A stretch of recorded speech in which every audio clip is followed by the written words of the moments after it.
So I know if you've been listening to this show, you've heard me mention Enneagram more than once. We've talked about it on the show. I've interviewed people who are experts in Enneagram, and it not only gets bigger and bigger in my life and more useful in my life. Uh, I learn more about it and go deeper, and it helps me figure things out for myself, helps my clients figure things out that I just couldn't do it without that tool. So if you don't understand, an Enneagram is one of those personality tests that you've heard about, which I'll have my guest talk about more when he gets to talk, but I get to talk right now with the introduction. The reason I asked Hayden Lee to be on my podcast, not only because I just like him and he's just an insightful, smart guy, we got together because I needed help with my clients in Enneagram. And when I sent some of my folks to him, they came back with such profound insights by spending time with him that it made my coaching so much easier by sending them to Hayden. Right. So I'm waiting for them all to just kind of leave me and go work with him, because Hayden is an executive coach in his own right. And he does this as a really good favor to me to help me with my business. But the insights I've gotten for myself, I was typed originally wrong. So I went through his more scientific methodology, and his artistry in explaining why I am the way I am changed everything for me. My income went up since speaking to him and understanding how my relationship with money and service and all that. So that's why I asked Hayden Lee to be on the show. Officially, he's one of those guys that the resume is way too long and it'll take about 45 minutes for me to tell you about his accomplishments.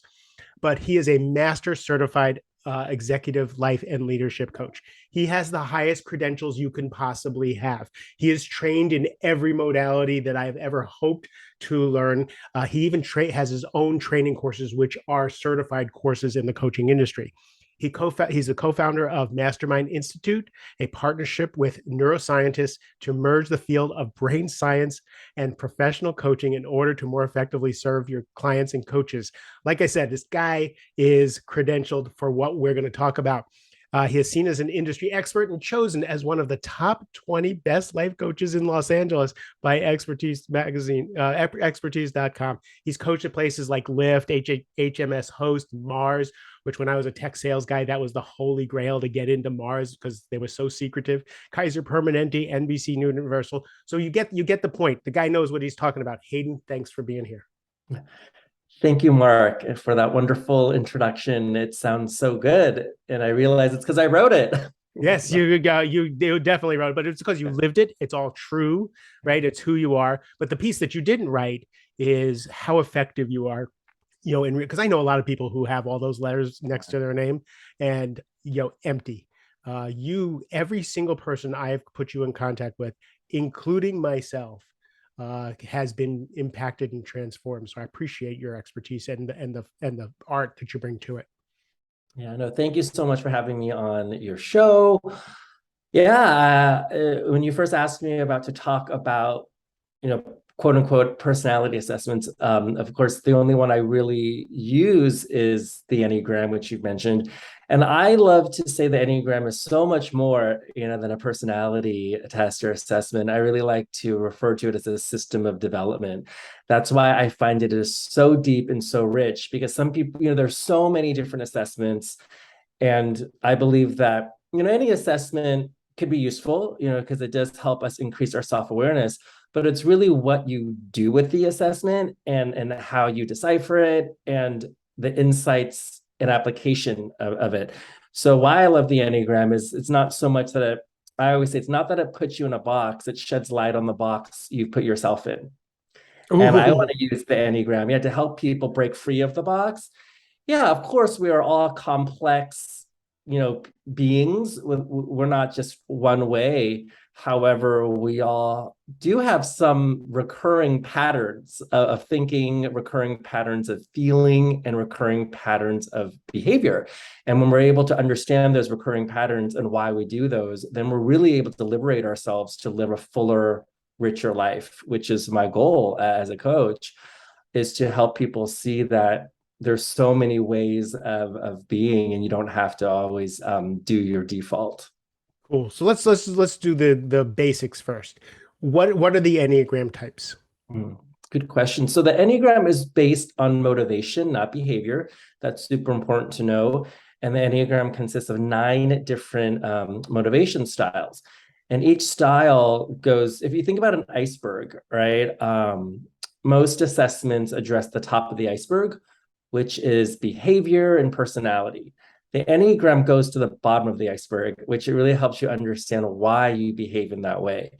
So it's interesting with the Enneagram is you can't really guess what people's type are just by looking at them, because people could have 9 similar behaviors, but for 9 different motivations. So meaning And all, some of us have learned behaviors of being chameleons in the world, which will never tell you who we are and what really is motivating us. So you really do have to go down several layers. yeah, absolutely. I think, like you're right, due to conditioning, we're able to behave in a certain way, but that may or may not be in alignment with who we really are and what really truly motivates us. Um, so the 9 different motivations of the Enneagram, it's numbered 1 through 9. And the first type is type 1, which is sometimes nicknamed the perfectionist. And with the type 1, their motivation, it really is to be the best. I'm so sorry. I'm sorry. It's to be perfect and to do the right thing, right? So the type 1, it's to be good, to be perfect, and to do the right thing. Um, and I know that you are really working on mastering overwhelm, and I wanted to tie in a little bit of how overwhelm looks like for each type. Did you want me to do that now or Yeah, like go after? through the types, Okay, and then I want to come back around. got That'd it. be great. So, like I said, type 1, it is this driving factor within them to be perfect, to be good, to do the right thing. So that's what really motivates them. Rule following, structure, discipline. They have a tough inner critic because they shit all over themselves. There's a certain way that they believe that things should be. And they should all over the organization. They should all over, like there's an ideal and a standard that we all have to live up to. Correct. So they can easily get frustrated or angry, when they're shitting on themselves, on others, on the organization, because yes, it's very black and white often, where it should be this way, it should be that way, and then they can get irritated or angry if the standard is not up to what they think is the standard. And what's the positive? What's the positive ingredient they add to the mix? Oh, we need ones in our lives, that attention to detail, that really high quality, the ability to have high ethics and morals, the ability to question, hey, is this really the right thing to do? We need that, that objectivity sometimes. And I think that detail orientation, that structure, that follow through, that discipline, which we all need. Mm. Yeah. Okay, And so thanks it's two. for reminding, me with that question, that each Enneagram type has amazing strengths. And oftentimes, neuroscience wise, we have a negative bias, right? We just do. So it's really easy to fall into like, what's wrong with my type, or the bad parts of my type. But you're right. Actually, each type brings amazing gifts. And I want to help people leverage the gifts and manage I'm that challenges. way also. I was watching our mutual friend Helen Appleby talk to someone about their Enneagram, and she was just talking about how wonderful it was that they were a one, right? Like, and what they Yeah. bring to the organization and all this stuff. And I clocked that, and I went, I am so about what's wrong with me, what's wrong with them, that I Yeah. forget that with the darker side comes all these gifts with every single personality type, and that makes just the best mix. So a Yeah. two. Two, the motivation of a two is to be liked and appreciated. So twos are very kind and generous. They're giving. They're other people focused. So it's amazing generosity, kindness. They're always there to help. That's how I describe myself. Yes. I Yes, am a two. which I am so amazingly generous. you are. You're amazingly generous and kind and love to be loved and appreciated. But of course, when you go out of your way to help others and you're not appreciated, or you don't feel appreciated, what happens, Mark? There's hell to pay. Yeah, Tell me how much I helped you. that resentment creeps in, and then a little bit of, in extreme cases, right? Martyrdom, self-sacrifice. It's not so extreme. Yeah. Well, I feel that is every that day. your day to day? Reminding people on a daily basis how giving you are and how useful you are, making sure that everyone knows how much you do for them. Um, but of course, the gifts of the two, like I mentioned, very thoughtful of others, very kind, very that empathy to be able to always think about, well, how does this affect other people? Mm. And that is a great gift, because oftentimes nowadays, especially, we live in such a fast-paced world. We don't take that time to go, well, how does this impact so and so? How will this make so and so feel? And that's a great gift of the two. So now let's bust you. Let's go to your Enneagram. Well, Enneagram Type 3, sometimes nicknamed the achiever or the doer, which of course is the best type of the Enneagram, because the motivation of 3 is to be the best and to Thus the outshine resume, the best. kids. Yeah. That's the resume. Yeah, sometimes you can really see who is a 3 reading their website or their resume. But yeah, so 3 brings, it is a need to win, to succeed, to be ambitious, to look good. Of course, 3s bring the gift of success, inspiration, really challenging and rising others to do more and to be more. But of course, every strength and excess becomes a weakness for all the types. So then 3s, some of the darker side of 3s could be deception, maybe cutting corners in order to win, not allowing oneself to be vulnerable in order to preserve their image of success. But that doesn't happen with me, of course, Right. because I'm able to be the best of the 3. No, it is interesting once we dive deeper into the overwhelm part, how ultimately the Enneagram really exposes a lot of our core fears Mm. in terms of how we gain love and worth in this world. So yeah, Enneagram can go very deep, very deep, very fast. So what I'm trying to do here is I want people to go to your website. I want people to find you because I want people to go deep with you. So we'll go through. So as you're listening, if Hayden's piquing your curiosity, that's exactly what I want him to do. I want you to figure out what type am I? What type, what are my pros? What are my cons? What do I have to watch out for? And then you can go dive deeper with him. Yeah. I know he does group programs and all kinds of stuff that you can just learn. So let's go on to the 4. Yeah, so 4 is nicknamed the creative or the artist, and their motivation is the need to be unique and authentic and special. So 4s really pride themselves on being different.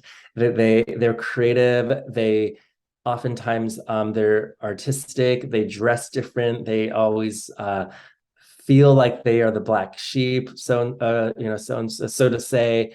They love to be a little bit flashy. There's a deep feeling. They're very deeply connected to their feelings. So I think that's a really good perk. They're very deep into their emotions. They love deep connection. They love deep authenticity. They don't really like small talk. And they just see the beauty in the aesthetic and beauty, and they're very deep.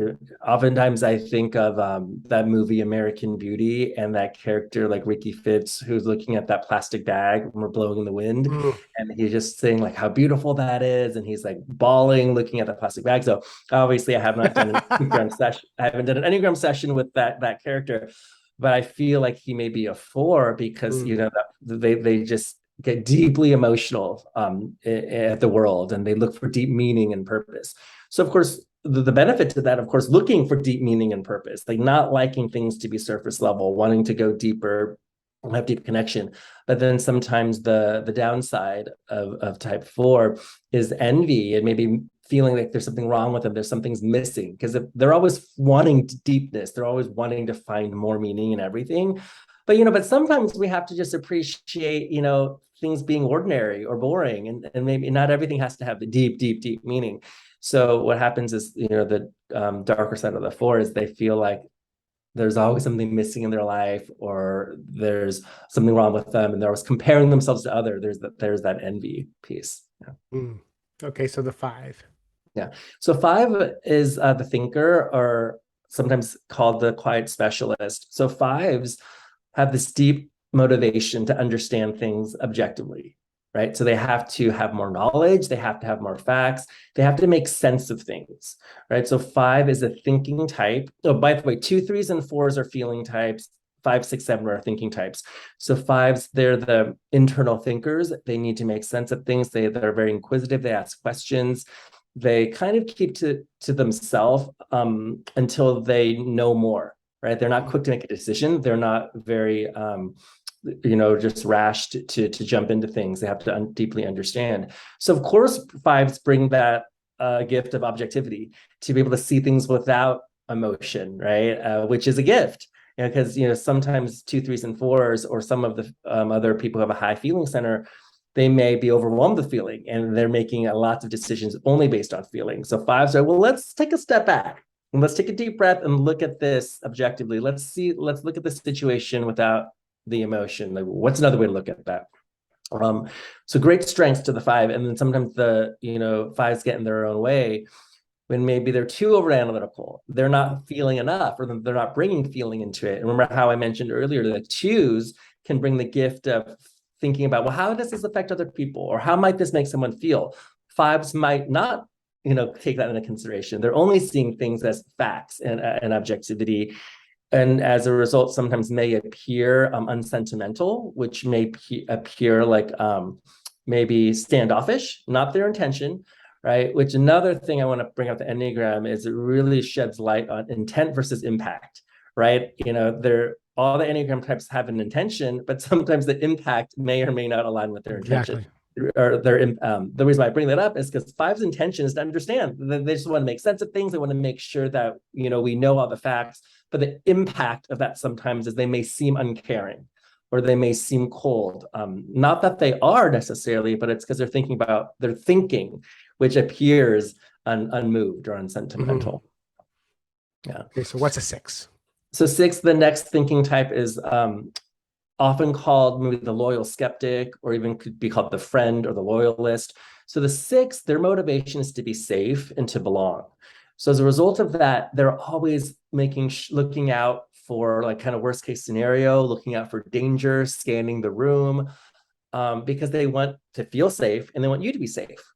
So, 6s, they always know where the emergency exit is on the plane, and they're always prepared for the worst, which I think is great. They're loyal. They want to make sure that that's another sense of security and safety they have, is they want to make sure they can trust those around them. They want to be trusting, and they want to be trustful, but that's not easy to come by. They want to make sure that those they surround themselves with can be trusted.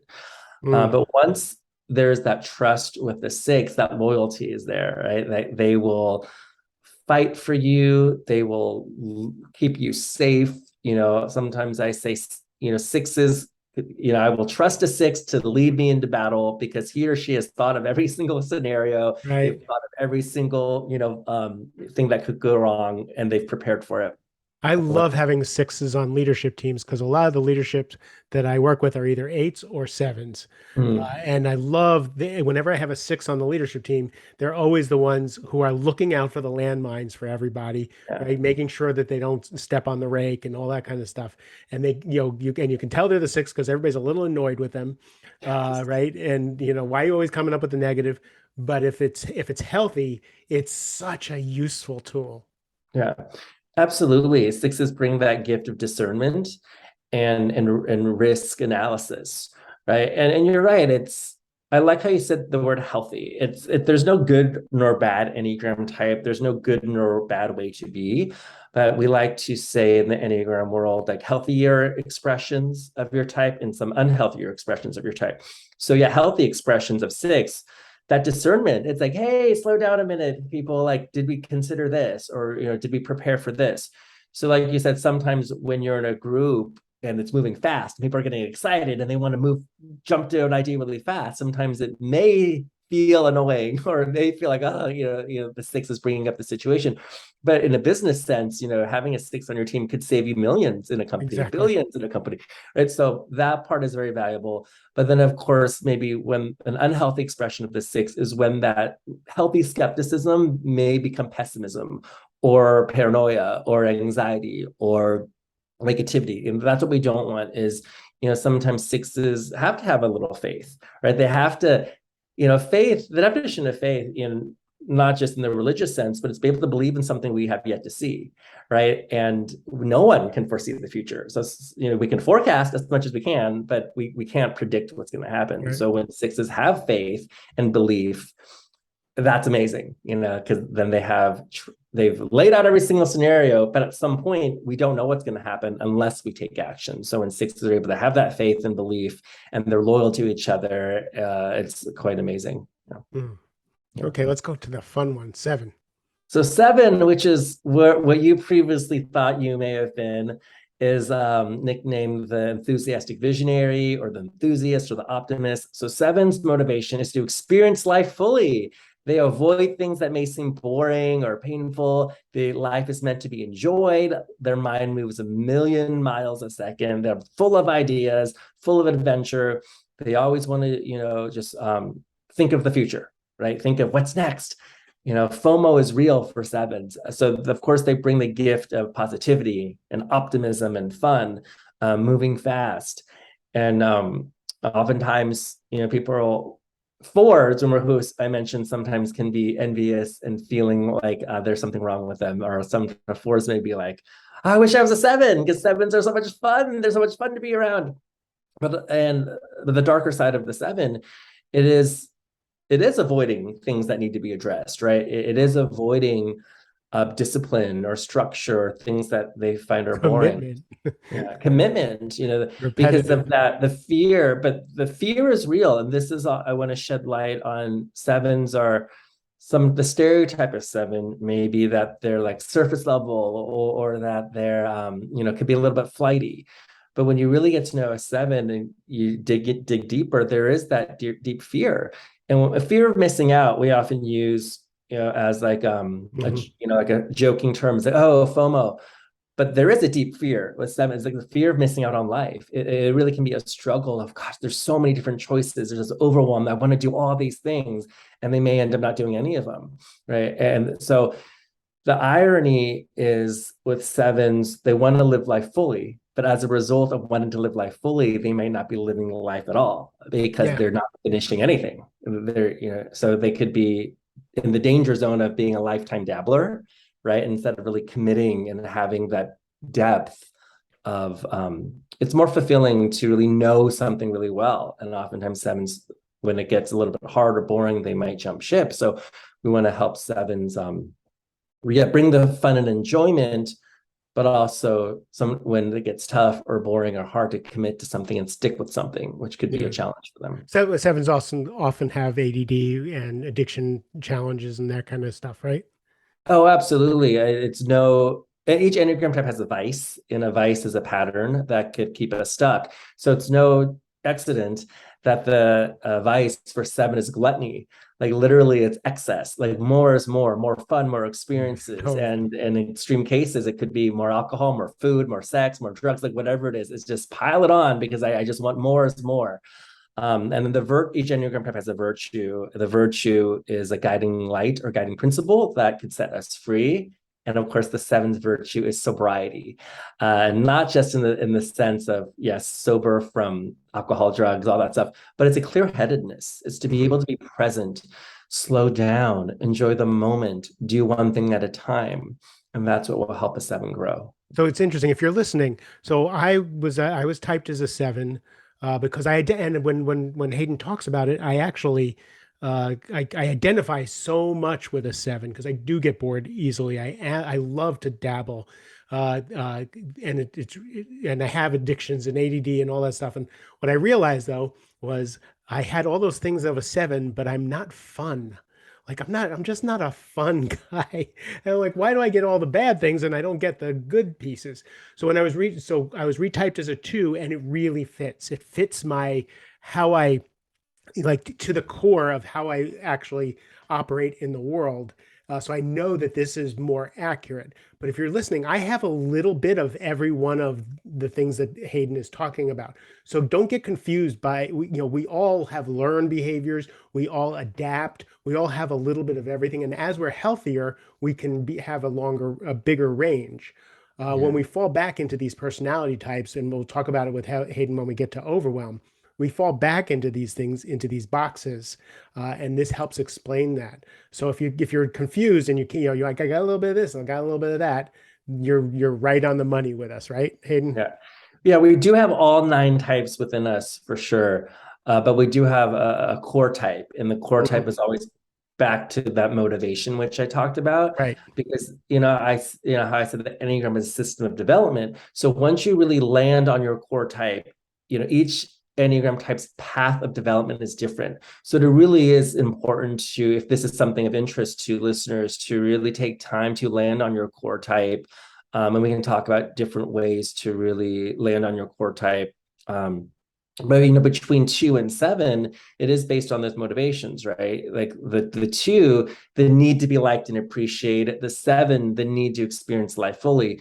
So it's not that you don't have lots of 7 behaviors. Your mind does move fast. You do like to enjoy different things. But when you compare those two motivations, the needing to be liked and wanting people to like you, Life and and death, absolute life and death, yeah, that right? definitely resonates with you more than, yes, you do love lots of different things, but the need to be liked is higher than your need to experience life fully. Total 100%. So Yeah. let's rock the eights and nine. Yeah, so aid is oftentimes nicknamed the defender or the challenger or the active controller. And they are a need to be strong, to avoid vulnerability, and to have a sense of control. So aids can be, some of their strengths. They're assertive, they're direct, they're natural leaders. They can be blunt. They can really take charge of a situation. And there's great strengths to that until it's excessive, right? Because when there's excessiveness with an 8, then it can be too controlling or domineering. Could even, roll over people, steamroll over people without realizing it. So I believe oftentimes I say 8s are marshmallows wrapped in barbed wire, because 8s are actually Yeah. very quite sensitive inside, yet they don't show that. They really just show the tough exterior. They're like, just the go-getter, but once again, when they allow themselves to show more of their weakness and their fears, they actually become better leaders. Yeah, I'm the Enneagram 8 whisperer. Like 75% of my whole practice are Enneagram 8s because I'm like, they're a bull in a china closet, Mark. Teach them some manners, right? Yeah. So I appreciate that. Nines? Yeah, so nines are the peacemaker, the adaptive peacemaker. So their motivation is to have balance and harmony and peace. They want to avoid conflict, right? So nines are great mediators. They're very inclusive. They're great at going with the flow. When I say inclusive, meaning they want to make sure everyone's voices are heard. They don't want anyone to be left out. They want to make sure that everyone feels appreciated. However, the downside is that on their quest to make sure everyone feels heard, they forget about their own voice, because nines are very accommodating to others, but may not speak up for themselves, right? So the gifts of 9, like I said, the ability to like kind of relax and go with the flow and really be diplomatic. But then when they forget about their own dreams or their own goals, then they might even have, similar to the 1, there might be a little simmering anger or Mm, resentment underneath the surface that they may not even be aware of, because they're always wanting to help other people. They want to avoid conflict, but then they realize, oh, wait a second, what do I want? And they may not know. So 2s and 9s oftentimes can be mistyped or confused with each other, because both 2s and 9s are accommodating. They do think about others, but really the main difference is 9s really are about peace, avoiding conflict, needing a sense of harmony in their life. Like they physically get uncomfortable if they feel like there's tension in the room, or if people are angry at each other or at them, they get really, really uncomfortable. So remember, the motivation of your 2 is to be liked and appreciated. So it's not that 9s don't want to be liked and appreciated, but that's not their main motivation. They really, really just want things to be calm and peaceful. So mm. not whenever there's conflict, 9s are like, let's talk about it tomorrow. Let's sweep it under the rug. And in terms of executive coaching, teams actually have Enneagram types, like a whole team, a team as an entity as types. So I've worked with teams who are type 9, like peacemaking Yeah. team. So then there's been conflict that's been avoided for years, things swept under the rug for years. And then as we know, putting it under the rug doesn't make it go away. It just makes it, it gets bigger and dirtier. Right. It's funny because my best friend's here staying with me and he's never been to my house. He's from Hawaii and he's in my house and I'm so thrilled to have him in my house. And I'm a two. So I'm like, what do you want to eat? And how can I make you good? How can I make things better for you? And what do you want this and you want that? And he's like, oh no, whatever. That's good. I'm like, no, what? Like, tell me what you want to eat. Where do you want to and I'm like, and I went, oh, wait a second. You're a nine. So you're trying to accommodate me and go with the flow. I'm a two, so I want you, and you're not giving me the opportunity to accommodate you, so I'm getting mad. And we just laughed because it was hilarious. So understanding where our motivations and that kind of thing can really diffuse uh, conflict. So Oh, that's why you work with teams like that. So when you start to understand that you're conflicting from these motivations and from some of these behavior patterns, you can level up out of that. well, it creates instant empathy and instant compassion when you understand, like, your situation there, with a nine and a two trying to accommodate each other. As annoying as that sounds, like, if as you're feeling it or annoyed, because you might be like, just tell me an answer. What do you want? And he's like, no, really, I don't care. And it could be, both of you could feel irritated, but it really comes back to, oh wait, hold on, to make sense.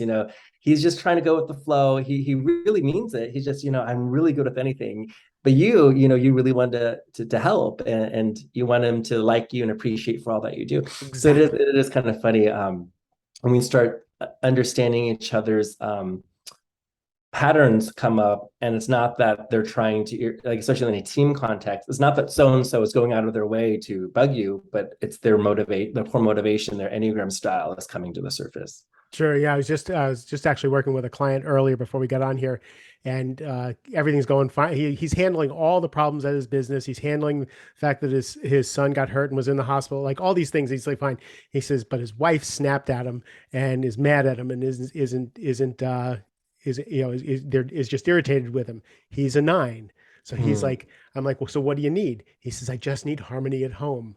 I went, yeah, there's your nine. She's a three, right? So I said, first of all, you didn't do anything wrong, right? She's upset because the son and all, like, and by the way, it feels worse to you than it really is because you're a nine and you need that connection and that harmony, right? So he says, okay, I need a manual because she's a three. Do you have a manual on being a three tamer? Like, how do I tame my wife that's a three? I'm like, first we have to change the word. Yeah. But like when you interact and like you can't like there's so many different combinations, but how do you, like, a three who needs to look good, who's an achiever, those are kinds of things, how do you now, like, diffuse some of that behavior? Yeah, I think that's a great question. And this is where it goes into using the Enneagram as a map of development, right? Because, like, once you land on your core type, each core type has something called the wings and lines. And the wings and lines are, each individual type can use their wings and lines to develop, right? For example, as a three, which is my core type. So the wings are the numbers on either side of you, right? So as because I'm a three, I have a wing of a two and a wing of a four, right? Because those are the two numbers on either side of me. And then also type three has two lines of development, and the lines are, for three, it's going to, nine and six. So even with those numbers, two and four are my wings, and the nine and six are my lines. You can even use it as a map to grow and develop. So in your situation, so what is one way for a three to develop themselves? Well, it's situation specific, right? But then if I was a three and let's say I'm feeling really stressed, or things aren't going my way and I'm becoming really, like, I don't know, worried about not looking successful. Because remember, when our core motivation is jeopardized, that's when sometimes the unhealthiest versions of us come out. So let's say as a three, I feel like, oh my gosh, my professionalism is jeopardized. I'm not going to look good. People are not going to think I'm competent and confident and successful. And then I may go to unhealthy behaviors of maybe, snapping at people, being controlling, being domineering. But then I need to take a step back, and maybe I need to go to my nine. So maybe a three going to nine looks like taking a deep breath, relaxing, just relaxing the need to look good, relaxing the need to prove oneself, and to really lean into going with the flow and taking a deep breath, not worrying so much about image and not moving so fast. Right. So when a three takes time to think about, wait, why am I so stressed out? Why am I moving so fast? And when they really slow down to lean into their nine, and especially that part about letting go of looking good or letting go of needing to prove oneself, that could really be quite impactful. Mm.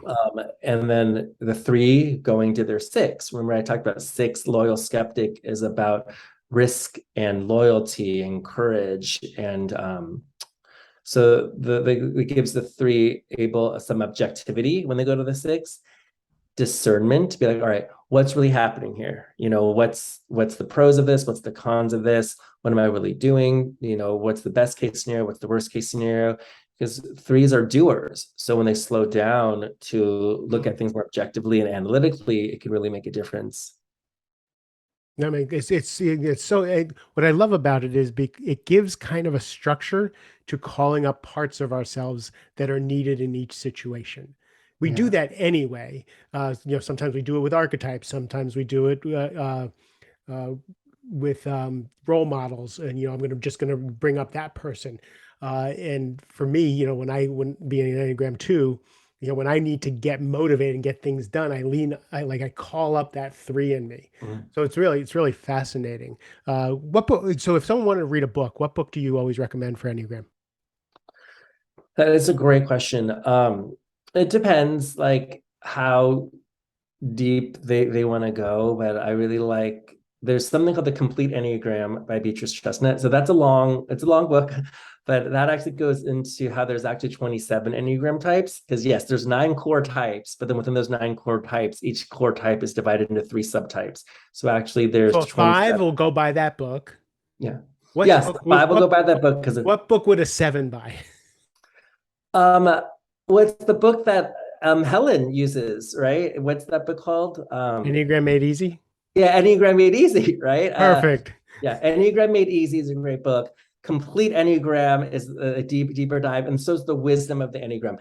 And the wisdom, this is why I love about the Enneagram. It's the gift that keeps giving, and it's really you get out what you put in. So even the Enneagram Made Easy, which is a great book that really introduces the 9 types and understanding the 9 types, is a great starter. Hmm. But then the Enneagram itself, it's the system that's been around for thousands of years. And there's a spiritual element to it. There's, of course, a practical element to it. You could use it for your own personal growth, of course, self-development, but you could also use it in a work setting, in relationship improvement. So there's just so many different ways. And there's even some people use it in a religious context, because the spirituality, of course, can be practical spirituality, or there's religious spirituality. It's used in so many different ways because no one owns the Enneagram itself. Like there's different assessments that uses the Enneagram framework, but in terms of it's kind of this mythical thing that no one really knows exactly where it comes from because there's traces of the Enneagram in like Greek Mm, mathematics and Greek mythology, and then Judaism, Christianity, Kabbalism. There's so many different traditions, Sufism. There's so many different traditions throughout the last thousands of years that have used the Enneagram. amazing. So, all right, I'm bouncing back and forth. The last question about that, if someone wants to, last question before I ask you more questions, is if someone wanted to test themselves and find out, because now if I was listening, I'd be like, oh my God, I need to know what I am. How would they test themselves or get tested? Yeah, so great question. So that it ranges from free, to medium cost to the highest cost. And if you're a complete Enneagram newbie and maybe you're just kind of interested, you want to take a free test, Truity is a good, free test, Truity, they have a free version. Um, but then if you're really serious about wanting to dive deeper to get a more maybe accurate typing, there's the Enneagram Institute has a good one. I love the one you use. Yeah. Yeah. So the Enneagram Institute, no, that's actually not the one I use. The one I use is Integrative Enneagram. So there's Trudy has a free version. Enneagram Institute, I believe maybe like, I don't know, $30 US, don't quote me. But then there's the Enneagram, integrative Enneagram, which is the one I use. It's called the IEQ9. It's a little bit pricier, I think, for it's like about $60 US, but it's very Totally thorough. worth it. It's, 95% valid. But I would go even deeper to say if you're really serious about learning how to apply this in your life and how to use it, it's don't just take the assessment, but go through it with an accredited practitioner and Enneagram teacher. You And we know, happen to, and we happen to know one, by the yeah, way. which I happen to be one, and I mean, from your own experience, I mean, you could, of course, read the 23-page report and it will be kind of insightful, but then you go through it with someone who's asking you questions, challenging you and digging deeper. And then that's where those insights and aha moments happen. Because when you do have me work with some of your clients, it's not just having them take the assessment, it's going No, through it with me, diving with deeper. And and that's I'm so when grateful for you. there's those awakenings. Um, and how a lot of people describe it as like, oh my gosh, this makes sense now. They're connecting dots all throughout their life. And then, then moving, now that what Maya Angelou says, now that you know better, you do better, right? So then when you know your Hopefully. Enneagram and you understand it, then you can do better. Cool. So the last thing I wanted to ask you, so let's see if we can run through the Enneagram types again and just what causes overwhelm for Yeah, each one. absolutely. So what I love about the Enneagram too is, when stress happens or overwhelm happens, kind of like it exacerbates sometimes the, unhealthy expressions of ourselves, right? So remember, one's motivation is to be perfect and to be good. So they may feel overwhelmed when things are not going the way they think they should, right? Or when the standard with which they think things should be is not met. So that's when there's anger and frustration and criticism could come out. And that's how overwhelm shows up for them, right? And actually, what I could tie this into is how I mentioned each Enneagram has a vice and each has a virtue. The vice probably shows up during the overwhelm. So the vice of Enneagram 1, it's anger and frustration, right? That's what kind of keeps them stuck. But the virtue of one is serenity, which is being able to take a deep breath and not see things in black and white, to see things in the gray area, to release the need for things to be a certain way, release this idea of right and wrong, good and bad. What if they are able to play, like I said, in that gray area, and to be more relaxed and spontaneous about things. I think that will help them manage overwhelm, is to go to that serenity place, right?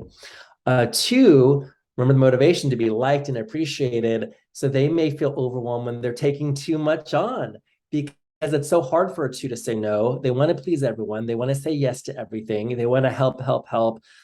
They focus on other people's needs and wants, but at the expense of their own needs and wants, right? They don't focus on what they need. So the overwhelm for type 2 is when they go into their vice, which is pride.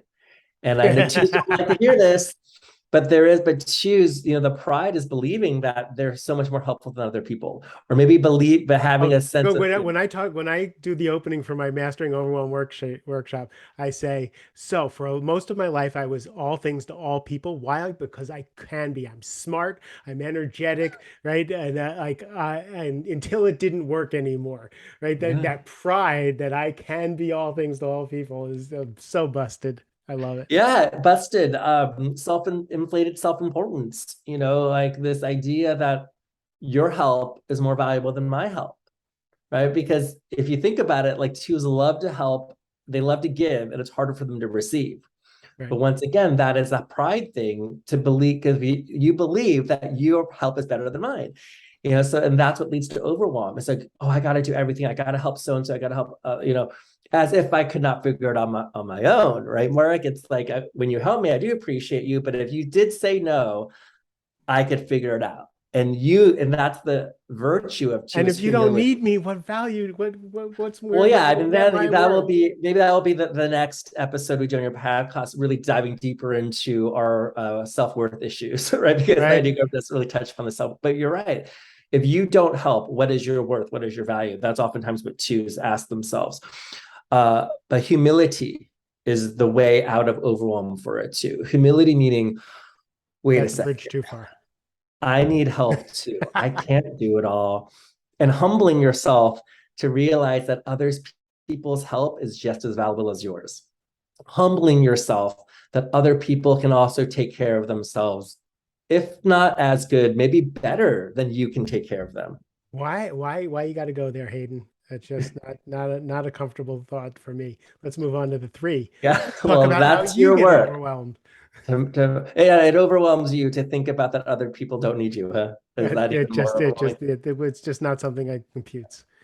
So threes, right? The motivation to be the best, to outshine others. So threes also get overwhelmed with when they go into their vice of deceit, which is needing to always look good, needing always to look successful. In what ways do threes maybe deceive themselves or to deceive others? And I've invested for this. It's like, I'll share with you things that make me sound good. I'll share with you things that seem impressive. And maybe I won't share as much about when I messed up or when I don't know what I'm doing or my failures. But what I found is actually the virtue for to get out of that overwhelm of always needing to prove myself, to look good, all this pressure that I got to be the best. The virtue of three is called hope, and what that means is for the hope of the three. So threes like to inspire, right? Threes like to inspire people. They want people to be successful. But the truth is, for threes, when they allow themselves to be vulnerable and to even admit they're overwhelmed, to admit that they need help, that's when they are more hopeful, and that's how they inspire hope in others, and they inspire hope and inspiration when threes actually put down the mask and to be like, gosh, this is really hard right now. And that You're right. The threes in my life do that, the whole room just lightens. It's really a really cool thing. Yeah, like it's kind of like the counterintuitive truth. I mean, gosh, we'd all go to the counterintuitive truth for all the nine types, but the counterintuitive truth, it's this idea that what you think others need or what you think what it takes to be successful, it's the opposite. Like threes think in order to be successful they have to look successful and be successful, but actually the truth is when threes relax their focus on success and they're just more being than doing, they end up being more successful, right? For twos, when twos relax their focus on helping others and they focus on really identifying what they want and what they need, they end up being more helpful to others, right? Exactly. Yeah. Exactly. All right, four. To go into the four, so like I said, the four gets overwhelmed when they're in their vice of envy. Because remember, fours want to be unique and special, and they have to be authentic. So when fours dive into comparing themselves to others, what's wrong with me? Everyone else has got it together but me. They're always looking for deeper purpose and meaning. That leads to the overwhelm. And a four, honestly, for fours, because they feel so deeply, that overwhelm could even be melancholy, right? Or this sense of dread or anxiety. But when fours are able to dive into their virtue, it's called equanimity, when they're able to balance their emotions and not to be more even keeled and even tempered, and really appreciate what's there instead of looking at what's missing. That can really help force back with their overwhelm, because once again, their overwhelm is often, what's wrong with me, or why don't I have, why is there so much things missing? But when they actually focus on the positive and all the gifts they do have, that can help force for sure. Yeah. Nice. So what has a five get overwhelmed? So a five gets overwhelmed with their motivation, of course, is to need to know more, right? To understand things. So they get overwhelmed with just analysis paralysis. So much information, so much, there's always more to know, and then they get stuck and they don't take action. So the vice of Enneagram 5 is called avarice. Avarice meaning like holding on to too much, maybe guarding closely their energy or their time or even their knowledge, because five's quest is to understand more. So then they might not share themselves freely, because they might not be sharing of their energy or of their time, because they're always in their head. They need to know more, so they could be very guarded. That creates more overwhelm, because the more you're in your head, the more you're in your head. So the freedom for five, or the virtue, it's called non-attachment, which is not being attached to that there's limited time, limited energy, not being attached to I need to know more information, right? So it's like being more free and giving of how of their energy, of their time, sharing more of what they know, speaking more and sharing more about themselves and giving more of themselves will help them with that overwhelm. Because remember when I said for sevens, motivation is to experience life fully, but as a result of that, they may not experience life as fully. Five's motivation is to understand life, to understand things more deeply. But because they're on this quest to understand, what's the best way to understand something? It's to experiencing it. It's to experience it, right? So fives often their overwhelm happens because they're trying to understand it, but they don't take time to experience it. When you actually experience life, you'll understand life better. And Right. six just kind of spends their whole life in overwhelm. So six, yes, their vice, it is doubt, anxiety, or which is a version of overwhelm. Well, they spend their life in overwhelm when they're expressing the unhealthy traits Right. of it, right? Which is doubt, anxiety, skepticism, and being this place of what could go wrong. Which there's a appropriate healthy version of that, right? We need sixes to be like, wait a second, did you think of this? Oh, what about this? But then when sixes are able to get out of that overwhelm, get out of that vice of doubt, they go to faith. I mentioned this a bit earlier too, is when sixes are able to lean into their courage, to understand that they have a fear of something, but do it anyways. Oh, that is the freedom for the six, that they can get out of overwhelm by, leaning into their faith and belief of it's going to be fine, that they're going to be able to figure it out.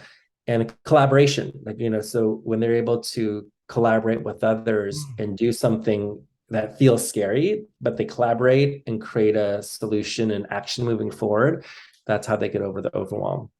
Yeah. So Nice. seven, right? I mentioned the vice of the seven is gluttony. So sevens get Yeah, we bring over overwhelmed. we sevens bring overwhelms on themselves. Yeah, because they literally want more. Like more is more. I got to meet more people. I got to take another class. I got to, do more experiences. I got to, eat more, drink more. I got to plan my next vacation while I'm on this vacation, right? This like excessive more is more. Mm. And that is overwhelming. It's almost like an overwhelm of choices, an overwhelm options, because there's so many things that one could do, and sevens want to do it all, right? And like I said earlier, the sobriety is the virtue of the seven, to be able to slow down, focus on one thing at a time, be present, mindful, and sometimes slow down to look at the things they don't want to look at. Maybe what is because sevens can be fall prey to procrastination because they don't want to do the things that don't seem fun and exciting. But what is the really root cause of procrastination? What, like you mentioned earlier, fear of commitment. What if they really leaned into that commitment and looked at the fear and to dive into maybe some discomfort in order to have more freedom? The freedom of the follow through is what I tell sevens, is you can get out of your overwhelm if you actually sit down and follow through, lean into the discomfort, maybe lean into the overwhelm. What's causing the overwhelm? And how can you maybe follow through with something to get over the overwhelm? Because sevens avoid the overwhelm. They may feel overwhelmed. I just don't want to think about it. I'm just going to go do something else. So I invite sevens to lean into the overwhelm. What's the cause of the overwhelm? And what can you do to what's the solution for the overwhelm? And oftentimes it's finishing what you started. So now I've seen lots of eights in overwhelm. What causes that?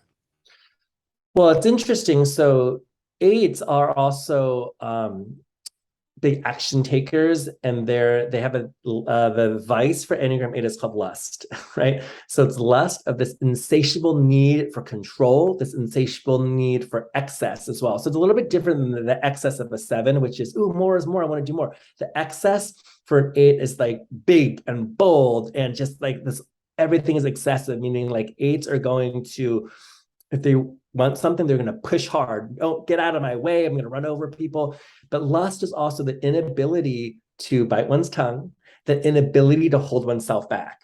Well, that's what gets eights into overwhelm and in trouble, because it is this overwhelming need. I got to control it. I got to say what I got to say. I want to do what I want to do. So that is what causes that overwhelm, because there's that belief that they got to control it. They got to be strong. They can't show their weakness. They can't show their vulnerability, right? It's like the marshmallow wrapped in barbed wire, like I said, when they're always just have this armor around them, it's such a heavy burden to bear. Mm-hmm. The virtue of the 8 is called innocence. It's when they're able to slow down and really see things with curiosity and childlike innocence, instead of judgment. Because I think that's what causes overwhelm for 8s too, is they're able to be very quick to judge what they think is right or wrong, and what they think should be done. And they could be judgmental of where they see someone as strong or weak. They may quickly discount someone as incapable, incompetent, or weak, and maybe not give people a chance. But then with innocence is the virtue. It's like, wait a second, let me give this person the benefit of the doubt, or let me be more curious and learn about this person with a clean slate. Because once again, their overwhelm is putting so much pressure and burden on themselves because they feel like, they're the only ones who can do it because everyone else is incompetent. But they may not be true. It's, are they giving them the space to allow others to rise to the occasion? Right. Wow. Yeah. Okay. And then of course with 9, right? So 9's overwhelm is similar to 2's overwhelm in terms of doing so much for others and helping so many other people. So for 9's, their vice is called self-forgetting, which is they could be so accommodating, they could be so conflict avoidant, they could be so go with the flow that they literally don't know who they are, what they want.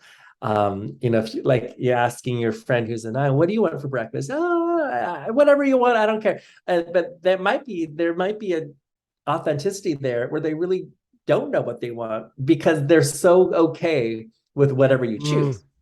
That's that self-forgetting. It's that overwhelm of like they don't want to feel conflict, or they don't want to feel like they're inconveniencing someone. So they have the overwhelm and they feel like, oh, there's tension, there's conflict. That's when they get overwhelmed. But how do they get over that? For the virtue of 9, it's called the right action. I mean, when they're able to identify the right action to move towards what they want and what they need, even if it means conflict. Healthy conflict is good. So when 9s are able to speak up more and rock the boat a little bit, that's actually a great thing. Because the overwhelm for 9s is that they're avoiding conflict. But if they face the conflict directly, it might have some temporary discomfort, but in the long run, it's going to be better. Because avoiding conflict creates more conflict. Facing conflict will help solve the conflict. And that's what 9s need to remember, is because their temporary solution to overwhelm is just to avoid it. But really, when you face it head on, it actually leads to more balance and harmony. Nice. Wow, that's so helpful in the context of overwhelm. I appreciate you actually spelling that out. So I'm curious. I talk a lot about consciousness when it comes to personality types and kind of our automatic behaviors and those motivators. How do you help people like figure out that healthier part or the consciousness part so that they can get out of that automatic piece? Well, the first step is to actually know your core type, to know what your triggers are. Because trigger is like the nanosecond, between, stimulus and response, right? And the unconsciousness, I guess one could argue, is you continue to make the maybe unhealthy choice when you're triggered. And so consciousness, I think one is awareness, being aware of when you're triggered, what your triggers are. But it's also taking a deep breath so the space between between stimulus and response, providing a little more space, more time, right? In neuroscientists, they say insert time, in order before you respond. So it's to be mindful of responding versus reacting, right? So I think that's really important, is inserting time. It's like, all right, aware that there's a trigger, take a deep breath before you react, and take time to really coach yourself, right? For example, as a 3, I may remember a 3 wants to look good, wants to be successful, wants to be the best. A trigger of a 3 is when I feel like my image or professionalism or success is jeopardized. So let's say, you say something to undermine, what I may feel as my success. My instant response may be to say something snarky or to get defensive. But I have to be aware, all right, so Mark just said something that makes me feel like it's undermining my credibility and success. I want to, And I may or may not even be doing that, right? You just felt exactly, yeah. right. It's yeah, you may or may not be doing that. And then talking myself through it, taking a deep breath, and then making a different choice. Mm. So it is a skill set for sure. Mindfulness and being able to respond versus react, it's a skill set which takes practice, right? And each Enneagram type has a different version of their immediate trigger and reaction. So we want to help each Enneagram type be more aware of when there's a trigger, how can you take a deep breath, insert time, and then respond in a more effective, productive way. And you think about this in, as we both work with, executives, think about if every executive we work with takes the time to be more thoughtful in how they respond when they're triggered, it would save, we would be out of jobs because it would save so much strife that happens in team settings, because oftentimes it's just reaction versus after reaction. And then when you react, then it hurts someone else. And then they react and there's like these triggers happening everywhere versus everyone being more thoughtful and mindful of how they're responding to each other versus just reacting to each other. Yeah, I joke all the time. I said, we can play whack-a-mole with your behaviors and how you feel and what's going on, or you can get conscious, Yeah. right? We can teach you all these skills, or you can be conscious in the meeting and you'll automatically know what to do and say. And they're like, all right, we'll take door number 2. Yeah. So please get your Enneagram and then re-listen to this episode. And then I want you to get in touch with Hayden and work with Hayden. How can people get more of you? Thanks, Mike. The best way is to visit my website, haydenlee.com, HAYDENLEE.com. And then there is a section about Enneagram there. So like I said, for those who are at the beginning of their Enneagram journey and they want to explore it themselves, you can do a free version at truity.com. There's like a really good, decent version at Enneagram Institute. And then I say the creme de la creme, the best of the best, it really is that integrative Enneagram, which their website's integrative9.com. But if you're at that point in your Enneagram journey that you want to go through it with accredited practitioner and teacher like myself, then contact me directly and then I'll provide you with an assessment and a 90-minute deep Amazing. dive of your results. Yeah, and I have to say it is absolutely life-changing. And by the way, Hayden's other passion, because he's so fit and looks so good, is he helps people with weight loss and getting healthier in their lives. That's a whole other episode, but I watch your before and after pictures and the things you do for people. I just love that you're in the world. Thank you, Mark. I believe that our physical health, our emotional health, our mental health, it's all in alignment. And, I want people to be the best versions of themselves and leaders in all different areas. And even our Enneagram type impacts everything we do, right? So even our patterns of how we think about health and approach health, I think is it's resonant too. It's definitely applicable. But thanks for that shout out. Yeah, I'm also passionate about health and wellness and help people in that area. And it's interesting, and I'm sure you know this too, working with executives, when you get busy and you start having success, one of the first things to go out the window is our self-care and our own health, myself included. When my business started really taking off a few years ago and I found myself 30 pounds overweight, and then I'm like, wait a second, I didn't feel like I was being a leader in that area of my life. So then I took some action and started following a health program. So yes, if anyone's interested also in reclaiming your health and being a leader in your physical health and seeing how it aligns with your mental and emotional health, I'd be happy to talk to people about that too. All right, I'll look forward to your book, How to Lose Weight for Each Enneagram Type. Oh, good idea. Isn't that a great book, right? I'll put all the links in the show notes so that you just have to go to my website, click on the links, and you can get to Hayden and all that we've talked about. Hayden, thanks for just sharing your brilliance and your expertise with us today. Yeah, thank you so much, Mark. It was a blast. Thank you. And everybody else, thank you for hanging with us. I think this is now the longest podcast episode we've ever done. I can probably do another 2 hours with Hayden and still not scratch the surface of all the stuff that I'm just fascinated by with what he teaches. So thanks for hanging with us. I love you a ton. Have a great rest of the day. Thanks, Mark.